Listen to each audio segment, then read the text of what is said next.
Hi everyone, Comic Reviewer here. This time reviewing on Superboy, the comic book, issue number 8 comic review. Now, as you know, this was part of the Superboy TV series that aired in 1988 all the way to 1992. Now, in case you didn't know, Superboy was a TV show before Lois and Clark that followed Clark's adventures in Smallville and in Capital City. Now, I have been watching it on iTunes, and I actually think it's a pretty good show. It did take some liberties and moments where it did try stuff, so let's get on review. It starts off how Superboy's in a painting with Bizarro in his clothes saying, "Yes, but it's art." And let's get on the story. It starts off how in a photo lab we see Clark and his friend Janelle doing their prints, and Clark accidentally spills some stuff on him, saying, "Hey, you used to tell oops, better get that shirt off. That's psyllium toner. Janelle, please, don't be stupid. That stuff stains your clothes and your skin permanently. You want an acid wash tattoo? Oh no, oh." And so, thankfully, it didn't reveal his giant S, saying, "No S? What luck." Now, if he did knew, then shouldn't he have really just, I don't know, not panicked? And they mainly held out of the dark room. Now, in case you know, dark rooms were kind of like their own little photo labs, but instead all red in that. So, after that, Clark and Janelle get out, and they see a large ship coming down, and they're like, "It must have landed because of my X-ray vision. Can't participate the hall." And so Clark goes to investigate and gets his Superboy costume on. And you've got Bizarro saying, "Hey kids, Bizarro, I'm back." Oh, this has been some week. First, Luthor nearly kills me with kryptonite. Then I'm jailed for a murder that I didn't even happen. And everyone looks around, and Clark talks to himself saying, "Last time Bizarro was here, he demolished a shopping mall.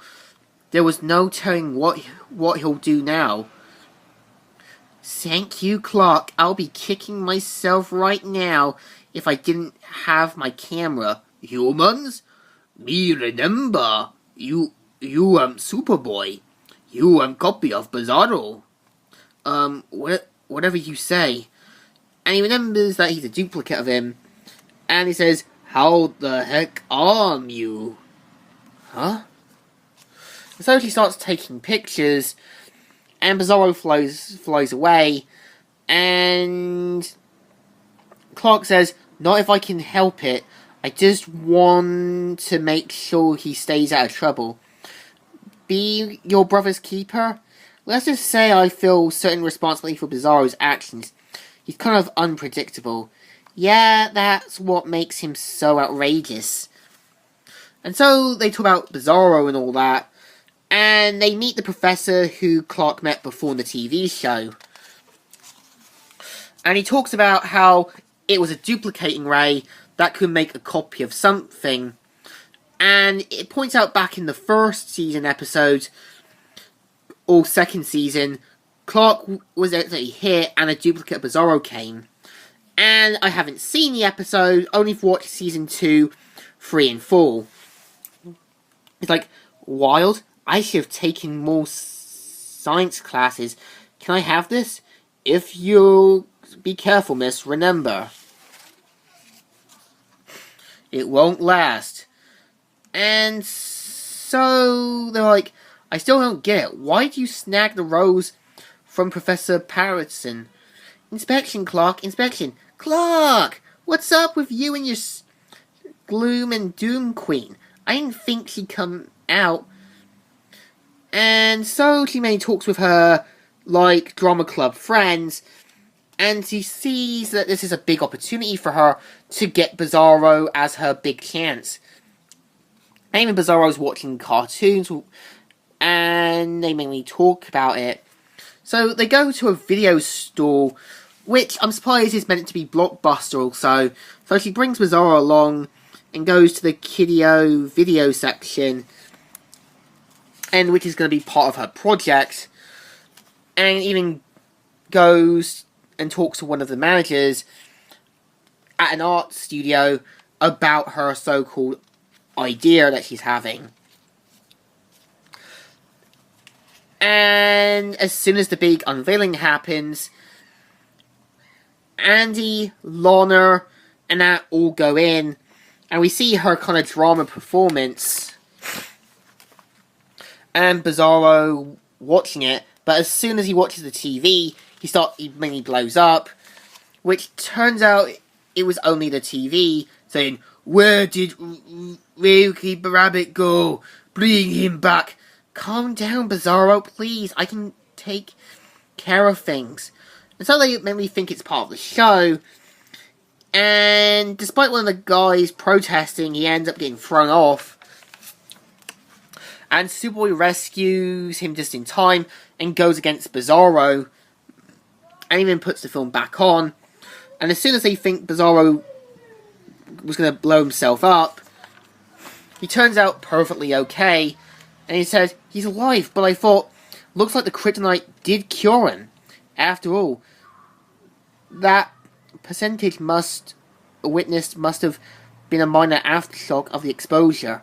Hey, whatever it was, at least it calmed him down. Bizarro want to stay, so me have to go home. Now, go where? Me need my space, have to get my head clear. No one understands Bizarro. And so he mainly leaves, and he talks about saying, look at this place. Everything's got totally out of hand. I lost control. Nobody got hurt, trust me, it's not that bad. And he says, no, it worked out better than I planned. Everything fell apart more so. It was wild. And I didn't expect you to show up, Superboy. Superboy? And so the art studio manager shows up to have a go at Janelle, but one of the art critics even likes it. So, in a last-minute attempt to, try and say, oh, I liked it as well, even congratulates Janelle and asks if she can do the same show again, which is obviously going to be difficult. So, this was issue 8. What I think, this actually does feel like an episode of Superboy. Now, I would actually like to see a comic book continuation, because it's worked for the Adam West series, and it's worked for the Linda Carter series. And I definitely think the Tim Burton one would work as well, the same one with Superboy. So I give this comic a good thumbs up. Still good, and still right. So, Comic Reviewer here, signing out.